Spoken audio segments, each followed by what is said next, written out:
इस वीडियो में हम द्विआधारी संक्रियाओं की अवधारणा को समझने की कोशिश करेंगे। हम लोग बचपन से गणित में इन द्विआधारी संक्रियाओं का प्रयोग करते आए हैं। प्लस, माइनस, गुणा,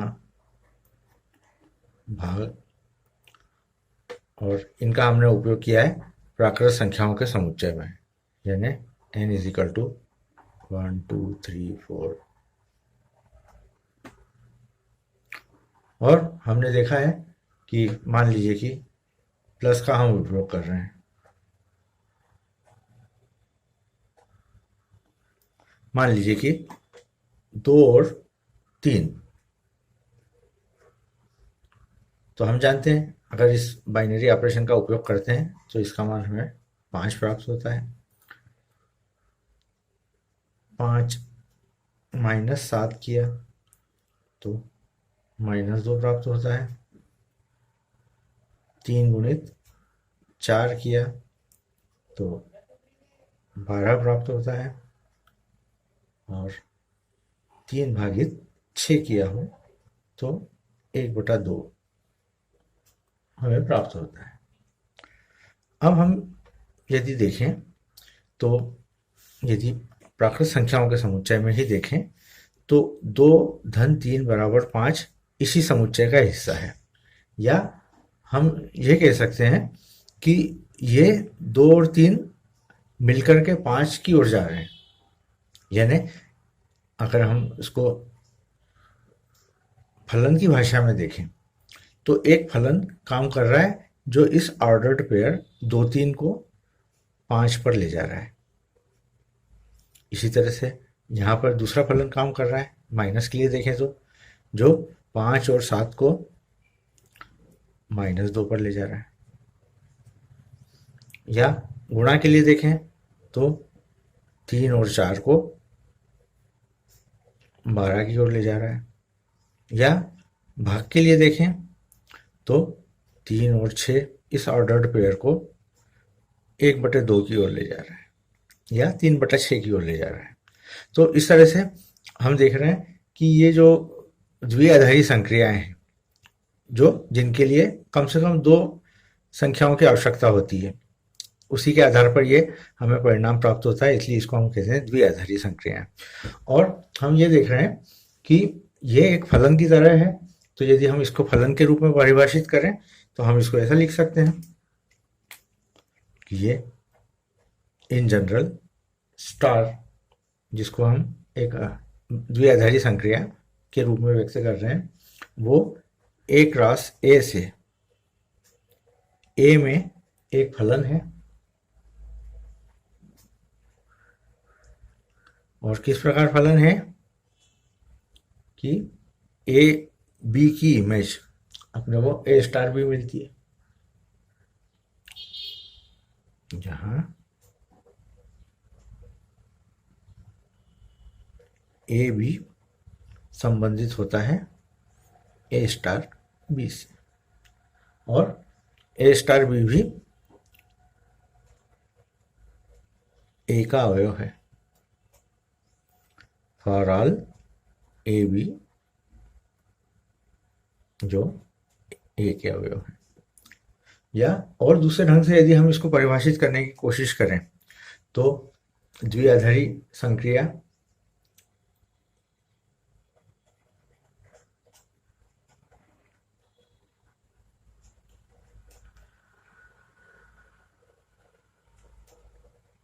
को हम इस ढंग से भी परिभाषित कर सकते हैं कि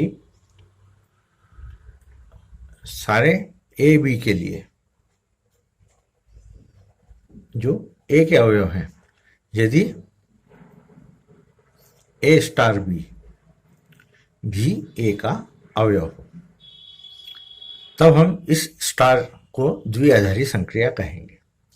और इस गुण को कहा जाता है संवर्ग गुण या क्लोजर प्रॉपर्टी। तो यदि इस द्विआधारी संक्रिया के लिए हमें यदि क्लोजर प्रॉपर्टी मिलती है तो हम कहेंगे, इस द्विआधारी संक्रिया के लिए यदि क्लोजर प्रॉपर्टी मिलती है, यानी ए और बी ए के अवयव हैं और ए स्टार बी भी ए का अवयव हो, तो हम कहेंगे कि दी हुई संक्रिया द्विआधारी संक्रिया है। अब पूर्व के उदाहरण में हम इसको समझने की कोशिश करें। उदाहरण के लिए हमने देखा था 2 धन 3 बराबर 5, या हम देखें कि सारे अवयवों के लिए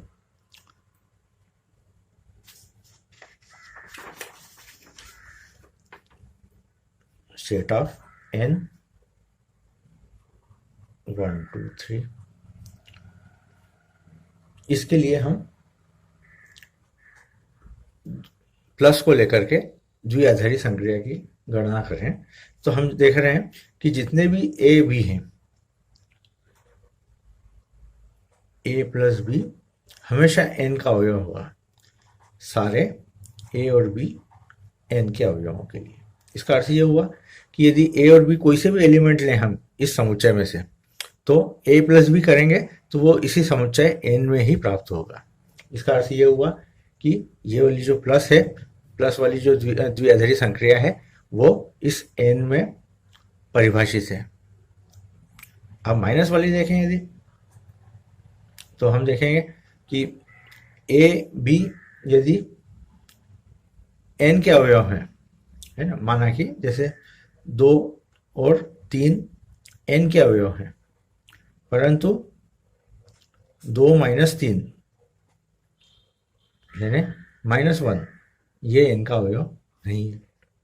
इसलिए माइनस वाली द्विआधारी संक्रिया इसके लिए परिभाषित नहीं होगी। इसी प्रकार गुणा के लिए देखें तो गुणा के लिए हम देख सकते हैं कि किसी भी 2 संख्याओं का गुणा करें तो वो जो परिणाम है वापस इसी समुच्चय में ही प्राप्त हो रहा है। तो इस समुच्चय को हम कहेंगे कि यहाँ पर गुणा परिभाषित है, परिभाषित द्विआधारी संक्रिया है। तो इसको भी लिख सकते हैं हम, ए इंटू बी एन का अवयव होगा, सभी ए और बी जो एन के अवयव हैं। तो ये परिभाषित हो गई है, प्लस परिभाषित है, गुणा परिभाषित है। और अब भाग के लिए देखें तो भाग के लिए हम देख रहे हैं कि यदि ए और बी एन के अवयव हों, परंतु जरूरी नहीं कि ए अपान बी भी एन का अवयव हो। उदाहरण 2 और 3 एन के अवयव हैं, परंतु 2/3 does not belong to N. तो इस तरह से हमने देख लिया कि कोई द्विआधारी संक्रिया किस स्थिति में परिभाषित होगी, किस स्थिति में परिभाषित नहीं होगी। तो परिभाषित नहीं होने का कारण ये कि उनका जो परिणाम है वो वापस उसी समुच्चय में नहीं मिल रहा है। ए प्लस बी उसी समुच्चय में मिल रहा है, लेकिन ए माइनस बी जरूरी नहीं कि वो उसी समुच्चय का ही अवयव हो। तो इस तरह से हम देख रहे हैं कि प्लस और गुणा के लिए इस समुच्चय एन में क्लोजर प्रॉपर्टी या संवर्ग गुण का पालन हो रहा है, लेकिन माइनस और डिवीजन के लिए, घटाव और भाग के लिए यहाँ पर ये द्विआधारी संक्रिया परिभाषित नहीं है। और हम एग्जांपल देख सकते हैं। मान लीजिए कि हमने समुच्चय लिया है Q। Q का अर्थ ये होता है कि वो सारे अवयव जो A अपान B के रूप में है,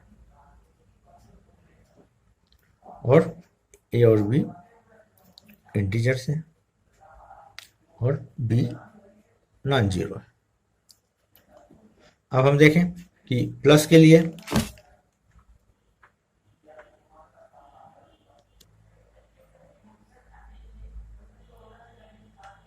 अब इस उदाहरण में हम देख सकते हैं कि अगर हम 2 परिमेय संख्याओं को लेते हैं तो वापस हमें एक परिमेय संख्या मिलती है, यानी Q1 प्लस Q2 भी इस Q का अवयव है, फॉर ऑल Q1 Q2। यानी 2 परिमेय संख्याओं को जोड़ें तो भी वो एक परिमेय संख्या है, घटाएं तो भी एक परिमेय संख्या है, गुणा करें तो भी एक परिमेय संख्या है, और भाग दें यदि हम Q1 में Q2 का तो भी वो एक परिमेय संख्या है। तो यहाँ हम देख रहे हैं कि ये परिमेय संख्याएं चारों ऑपरेशंस यानी प्लस माइनस गुणा और भाग, इन सब का पालन कर रही है। लेकिन प्राकृत संख्याओं के समुच्चय में हमने देखा था कि केवल दो ही गुणों का पालन हो रहा है। तो अगली अवधारणा हम देखें, इस पर आधारित प्रश्न। अब ये प्रश्न ये उठता है कि ये सारी चीजें हम क्यों पढ़ रहे हैं। तो इस सब चीज को पढ़ने का जो उद्देश्य है वो ये है कि हमारे भीतर विषय को समझने की और उसको विश्लेषण करने की क्षमता पैदा हो। तो जब हम इन चीज़ों को समझ पाएंगे तो विषय को और अच्छी तरह से समझ पाएंगे, और भविष्य के जो गणित के लिए एक ये बैकग्राउंड का, एक बेस का काम कर रहा है। तो यदि ये चीज़ें हमें स्पष्ट है तो आगे का गणित भी हमारे लिए आसान रहेगा। अब एक प्रश्न हम देख रहे हैं कि पूर्णांकों के समुच्चय z पर एक बाइनरी ऑपरेशन इस तरह से परिभाषित है।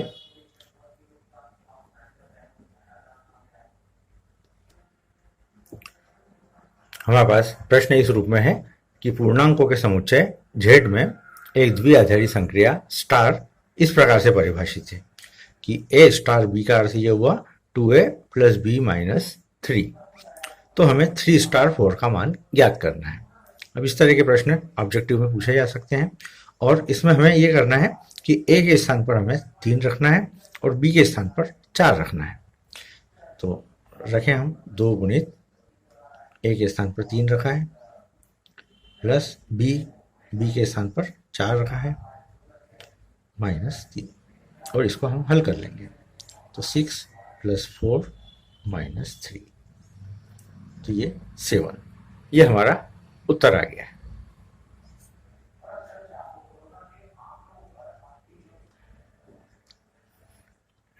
अगला प्रश्न हमारे सामने है, एक फलन a स्टार b जो r क्रॉस r से r में है, अर्थात r क्रॉस r मतलब ऑर्डर्ड पेयर के रूप में से एक सिंगल एलिमेंट के रूप में a star b is equal to 2a plus B, a b के सभी मानों के लिए जो r के अवयव हैं। तो हमें ज्ञात करना है 2 स्टार 3 स्टार 4। तो जिस तरह से हमने पिछले प्रश्न में किया था, तो उसी तरह से हम इस फलन में पहले ब्रैकेट वाले पोर्शन को हल करेंगे। तो a के स्थान पर 2 और b के स्थान पर 3 रखेंगे। तो ये हमने ब्रैकेट लगा लिया, a के स्थान पर हमने 2 रखा, तो 2 a के स्थान पर 2 प्लस b के स्थान पर 3, ये हमने a 2 स्टार 3 का मान निकाल लिया, और ये स्टार 4 बाहर यथावत। अब इसको हमने हल कर लिया, तो ये 4 और 3 7, तो ये आपको मिल रहा है 7 स्टार 4। अब वापस इसी प्रगुण का उपयोग किया कि a स्टार b हमने किस तरह से परिभाषित किया है, 2 टाइम्स a प्लस b। तो यहाँ पर a के स्थान पर 7 है, तो हम लिख सकते हैं 2 टाइम्स 7 प्लस 4, और इसको हम हल कर लेंगे, तो 14 और 4 18। तो इस तरह से हम प्रश्नों को हल कर सकते हैं आसानी से।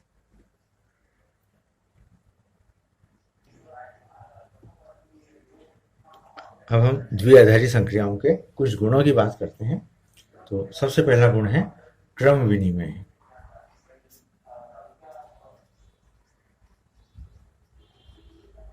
क्रम विनिमय द्विआधारी संक्रिया।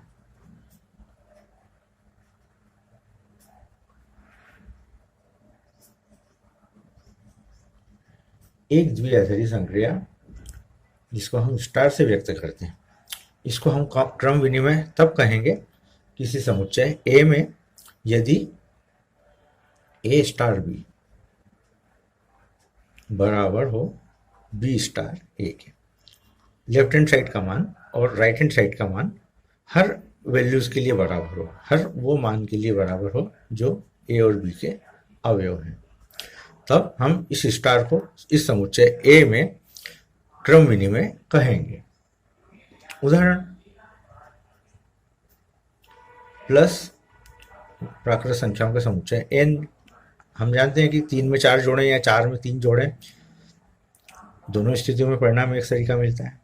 तो ये प्लस हुआ, गुणा हुआ, ये द्विआधारी संक्रिया इस तरह की है कि a प्लस बी बराबर b प्लस ए हमें प्राप्त होता है, a इंटू बी बराबर b इंटू ए प्राप्त होता है, चाहे a और b के कुछ भी मान हो। तो इस स्थिति में हम कहते हैं कि ये प्लस और ये गुणा, ये द्विआधारी संक्रिया क्रम विनिमय है।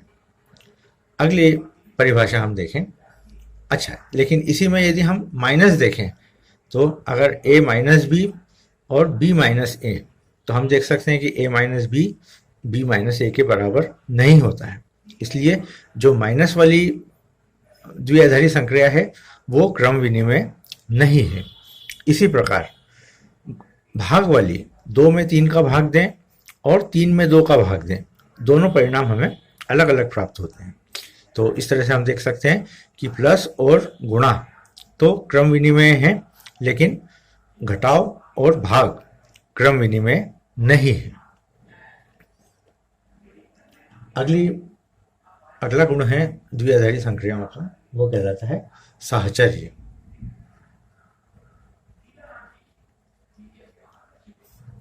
साहचर्य द्विआधारी संक्रिया,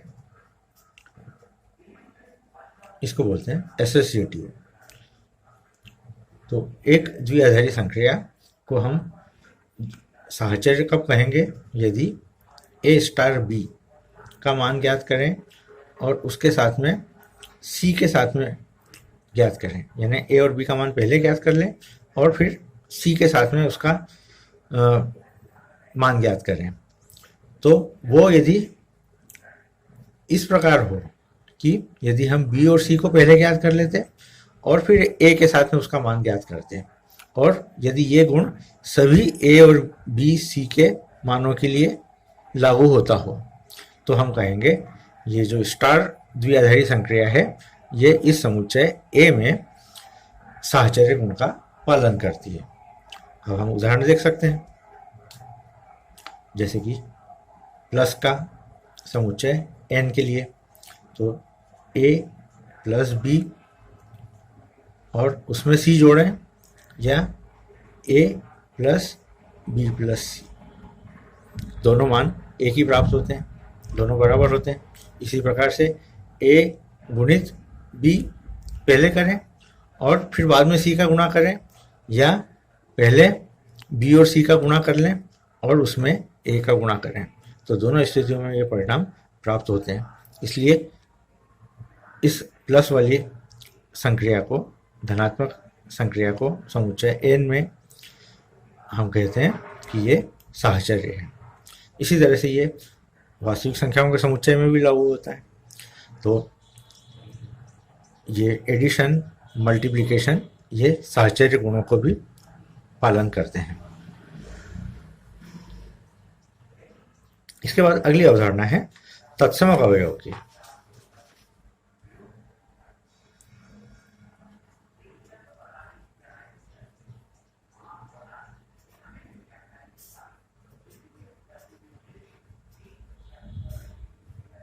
तत्समक अवयव, यदि समुच्चय A में स्टार कोई द्विआधारी संक्रिया हो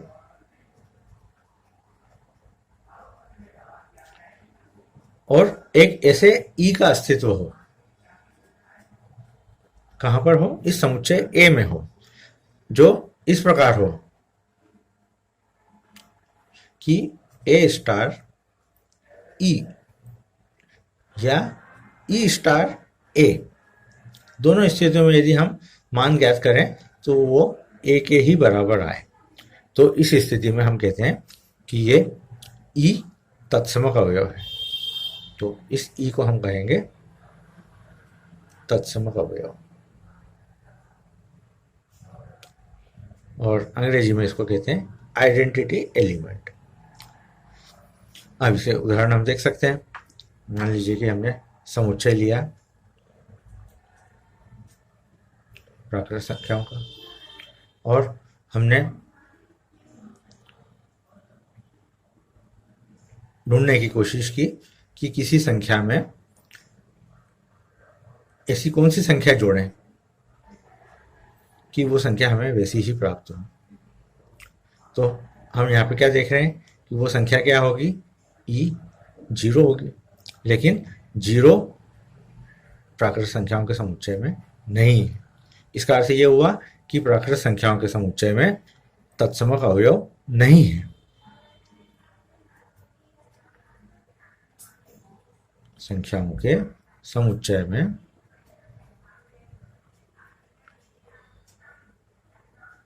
तत्समक अवयव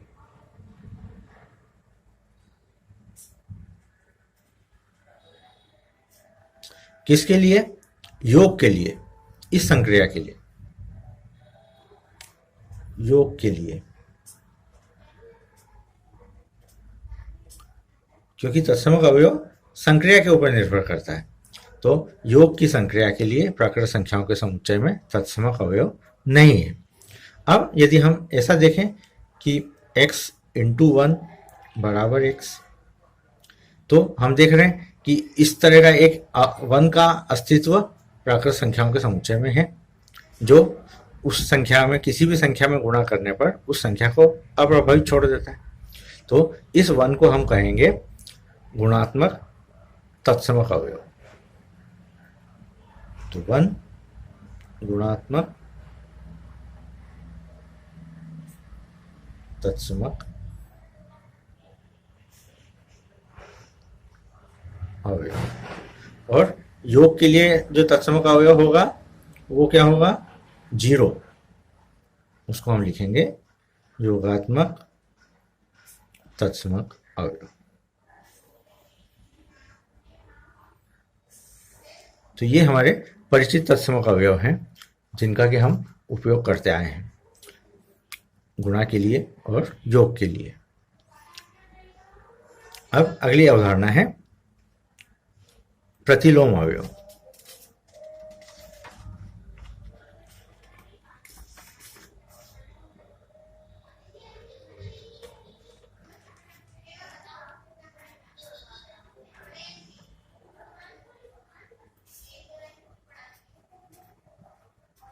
प्रतिलोम अवयव समुच्चय ए में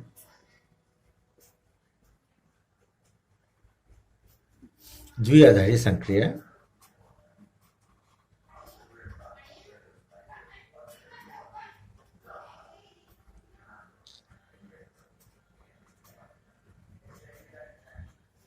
एक ऐसे अवयव ए डैश का अस्तित्व हो जो इस प्रकार हो कि ए स्टार ए डैश बराबर ई हो, या ए स्टार डैश ए, दोनों स्थितियों में क्रम विनिमय के गुण के साथ में, या तो हम ए स्टार ए डैश निकालें या ए डैश स्टार ए निकालें, दोनों स्थितियों में वो ई के बराबर हो, तो हम इसको कहेंगे, ई को कहेंगे, ए डैश को कहेंगे प्रतिलोम। ए का तब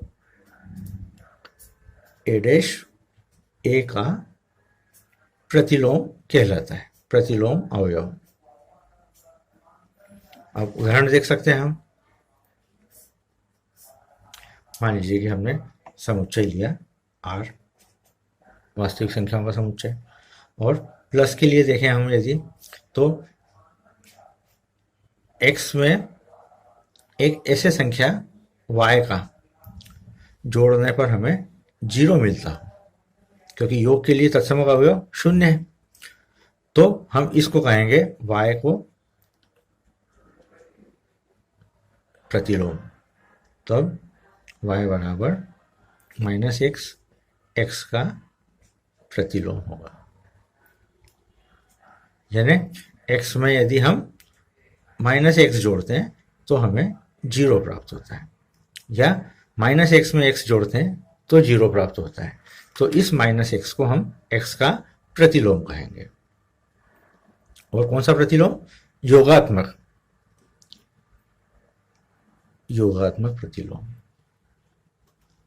अब यदि गुणन की संक्रिया लें हम, गुणन के लिए, तो x इंटू एक ऐसा संख्या y जिससे हमें आइडेंटिटी एलिमेंट मिले, आइडेंटिटी यानी यहाँ पर हो जाएगा 1, गुणात्मक प्रतिलोम, गुणात्मक तत्समक अवयव 1 है, तो इससे हम y का मान मिलेगा 1/x।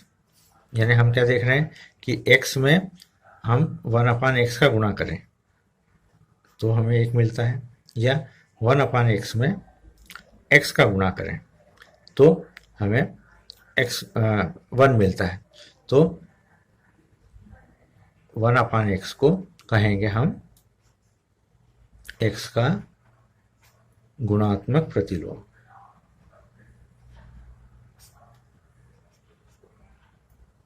गुणात्मक प्रतिलोम।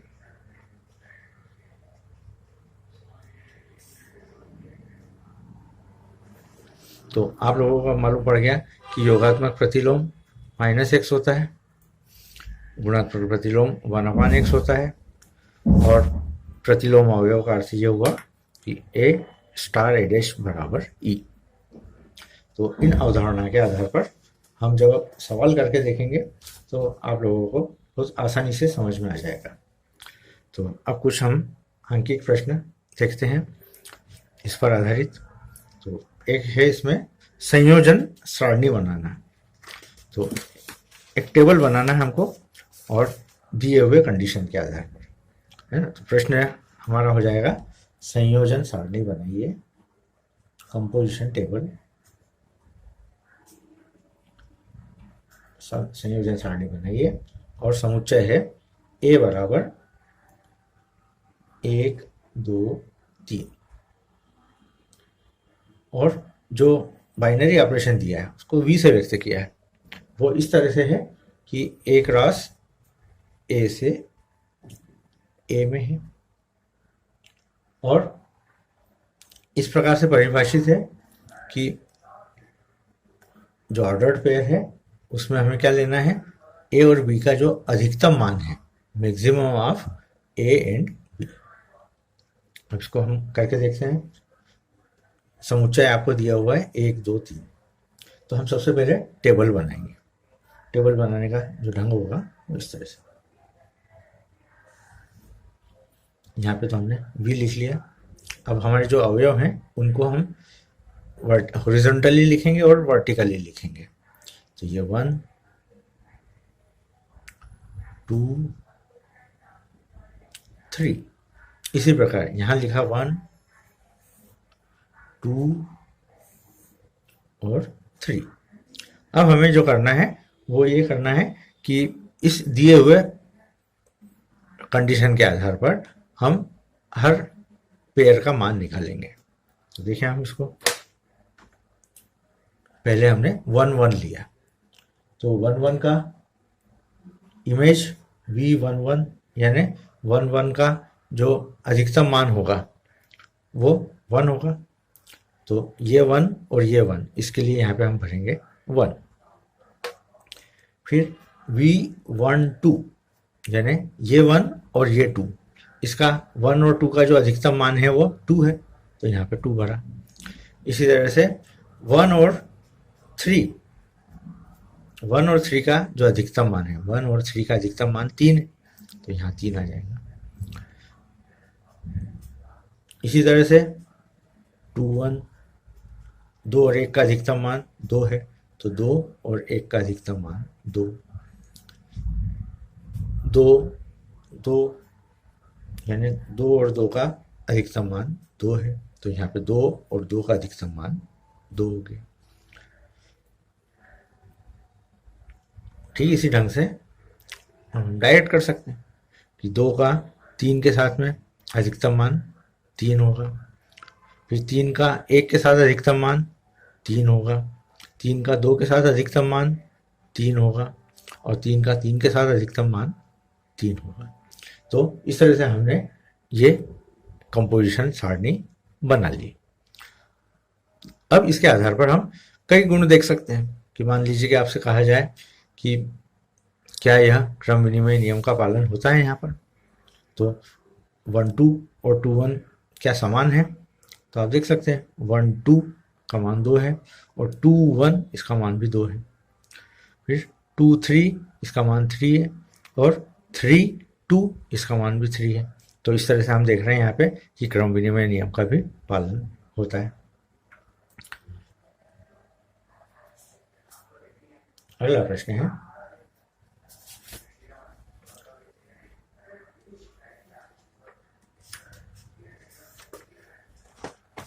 हमने लिया है समुच्चय Q0। Q0 का अर्थ होता है कि शून्यतर परिमेय संख्या है, परिमेय संख्याओं का समुच्चय जिसमें से हमने शून्य हटा दिया है, यानी इसको हम ऐसा भी लिख सकते हैं कि जिसमें से 0 हटा दिया और उसमें द्विआधारी संख्या जो परिभाषित की गई है वो इस तरह से की गई है, ए स्टार बी बराबर ए बी अपान 2। सभी ए और बी जो Q0 के अवयव हैं। तो हमें ये देखना है कि क्या ये क्रम विनिमय नियम का पालन करती है, क्या यह साहचर्य नियम का पालन करती है, और तत्समक अवयव और प्रतिलोम अवयव, ये चीज़ें हमें ज्ञात करना है। तो प्रश्न को आप समझ लें कि हमें दिया हुआ है एक समुच्चय, परिमेय संख्याओं का समुच्चय जिसमें से शून्य को हटा दिया गया है, और जो संक्रिया परिभाषित है द्विआधारी संक्रिया वो है a star b is equal to a b upon 2 for all a b belongs to Q0। तो हमें सबसे पहले हम क्रम विनिमयता की जांच करेंगे।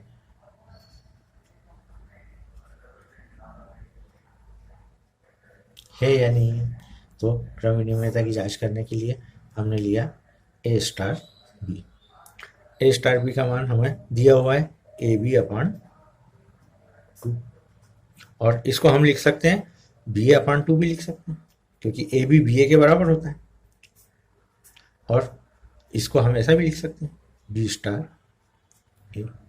इसका मतलब ये हुआ कि क्रम विनिमय नियम का पालन हो रहा है, इसलिए क्रम विनिमय है।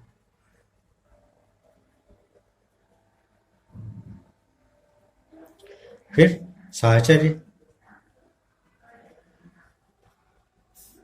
साहचर्य का अर्थ होता है कि यदि ए स्टार बी स्टार सी, इसका मान यदि हम ज्ञात करें तो वो ए स्टार बी और स्टार सी यानी ब्रैकेट ए स्टार बी के साथ में लग जाए। तो चलिए इसको हम हल करते हैं। ए स्टार, अब ब्रैकेट वाले को पहले हल करना है, तो बी स्टार सी का अर्थ ये होगा जो हमने परिभाषित किया हुआ है कि बी और सी का गुणा और 2 से भाग, तो ये बी और सी का गुणा और 2 से भाग।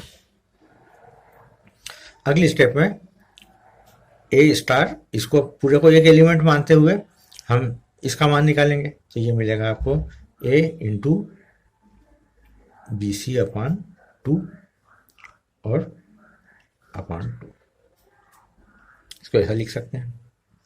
और इसी को ऊपर वाले को जो अंश में लिखा हुआ है उसको भी यदि हम थोड़ा सा क्रम बदल करके लिखें तो इसको ऐसा लिखा जा सकता है ए बी अपान 2 इंटू सी और अपान 2, इसको ऐसा लिखा जा सकता है।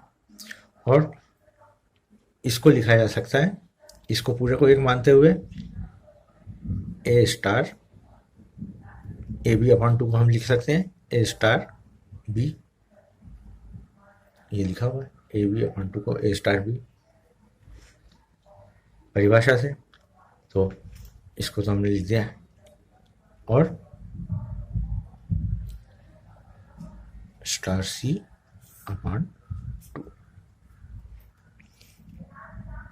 इंटू सी, और इसको अगली परिभाषा में ये गुणा में है।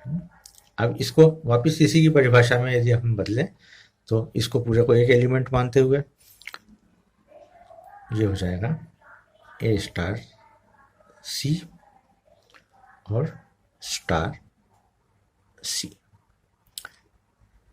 सॉरी ये ए स्टार बी और स्टार सी।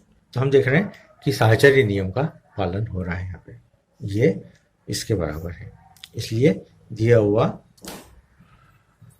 द्विआधारी संक्रिया साहचर्य है। तो हमने क्रम विनिमयता की जांच कर ली और साहचर्य गुण की भी जांच कर ली।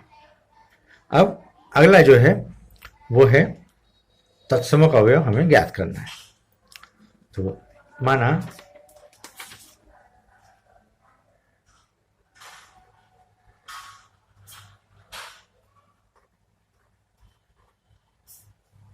अवयव ई हो। तो तत्सम अवयव की जो गुण होगा वो क्या होगा, ए स्टार ई बराबर ए मिलेगा सभी ए के लिए जो ए के अवयव है। तो ए स्टार ई की अब परिभाषा ए इंटू ई अपॉन 2 बराबर ए। अब चूंकि ए सॉरी ये Q0 का अवयव है, तो Q0 में जीरो तो है नहीं, यानी ए का मान जीरो तो हो नहीं सकता, तो हम ए से ए को काट सकते हैं। ये ए से ए को हमने काट दिया, तो चूंकि a is not equal to zero, और उससे हमने ई का मान निकाल लिया 2, और 2 अवयव है Q0 का। तो इस तरह से हमने तत्समक अवयव का मान ज्ञात कर लिया 2। अब प्रतिलोम अवयव ज्ञात करें हम।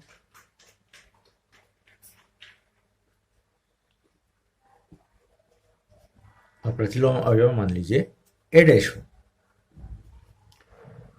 तो ए स्टार ए डैश बराबर ई के होना चाहिए।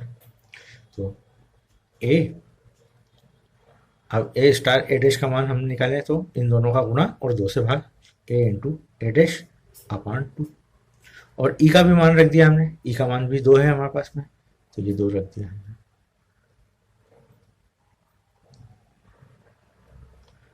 इसको हल किया तो ए डैश बराबर आ जाएगा 4 अपॉन ए, और ये भी क्यू का अवयव है क्योंकि परिमेय संख्या है, तो 4 अपॉन ए भी एक परिमेय संख्या है, तो वो इस Q0 Q0 में सम्मिलित है। तो इस तरह से हम देख रहे हैं कि हर ए के लिए ए डैश का भी अस्तित्व है, और वो किस रूप में है, 4 अपॉन ए। तो इस तरह से हमने इसके ये प्रगुण देख लिए, जिसमें हमने क्रम विनिमय गुण के बारे में देख लिया कि ये क्रम विनिमय है, साहचर्य नियम का भी पालन होता है, और तत्समक अवयव का भी अस्तित्व है, और प्रतिलोम अवयव का भी अस्तित्व है। तो इस तरह से हम इन प्रश्नों को आसानी से हल कर सकते हैं।